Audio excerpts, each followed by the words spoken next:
come to a resolution on a new type of constitution. So even the constitution itself is in a state of flux. So when you're thinking about finding durable political solutions for these populations, you have to take into consideration the real-world political dynamics that may be going on in these countries. So it's very hard for the United States or Canada or the United Nations High Commissioner for Refugee to engage in relations, diplomatic engagements with the government when that government is not stable. Camp activists, camps being the camps in southern Nepal, wanted to be at the table and to be part of this solution during these discussions. Initially they weren't. That was a point of contention, obviously. And then the point I already brought up, which is repatriation of Loshampas, will mean a weakened hold by the Bhutanese elite. So obviously they have a vested interest in keeping the Nepali people in the camps in Nepal, or at least keeping them out of Bhutan. I wanted to talk a little bit about what life is like in the camps in southern Nepal.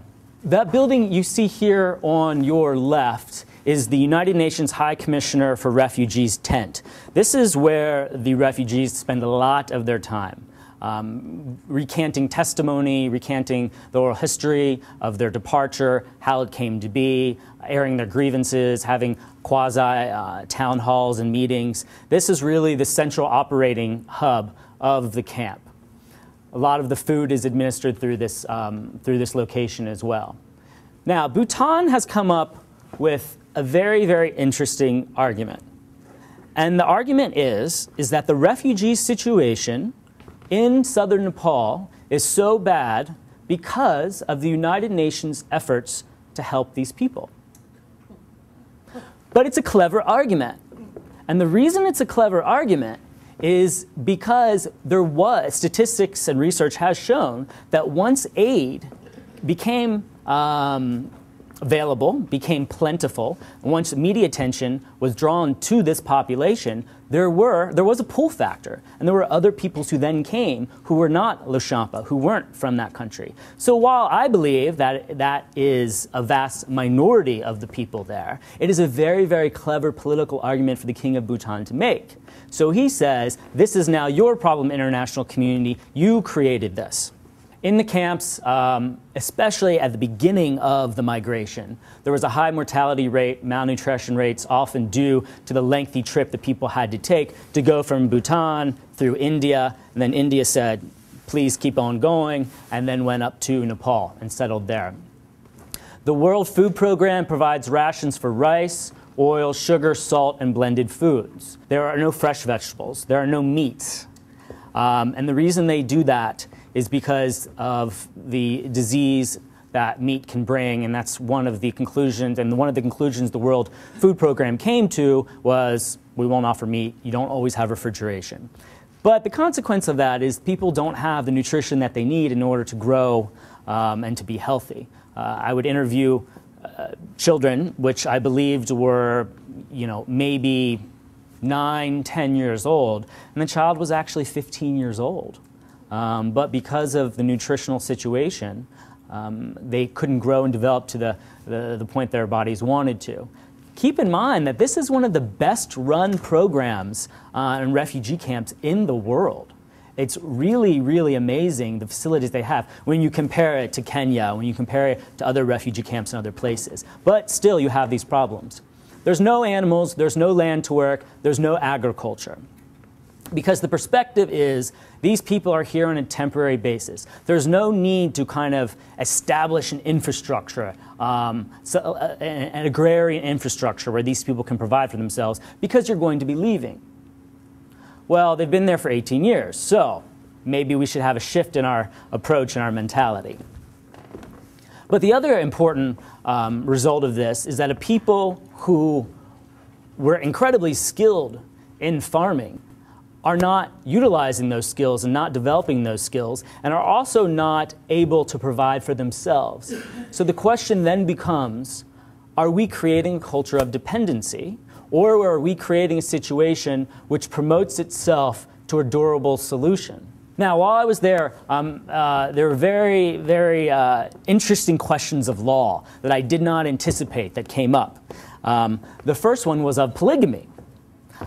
This population has a large polygamous community. And we would say to the refugees, in the United States, it's against the law to be a polygamist. You cannot have more than one wife. I'll never forget the first time I said this to a gentleman and his family. He had 2 wives and 3 children. All the children were from the first wife.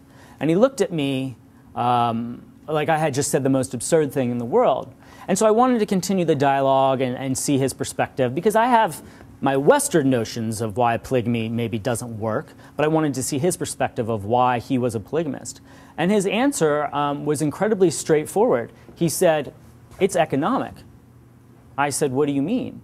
He said, "We have no laws besides the laws of our culture, of our community. My second wife is my wife's younger sister who's mentally disabled.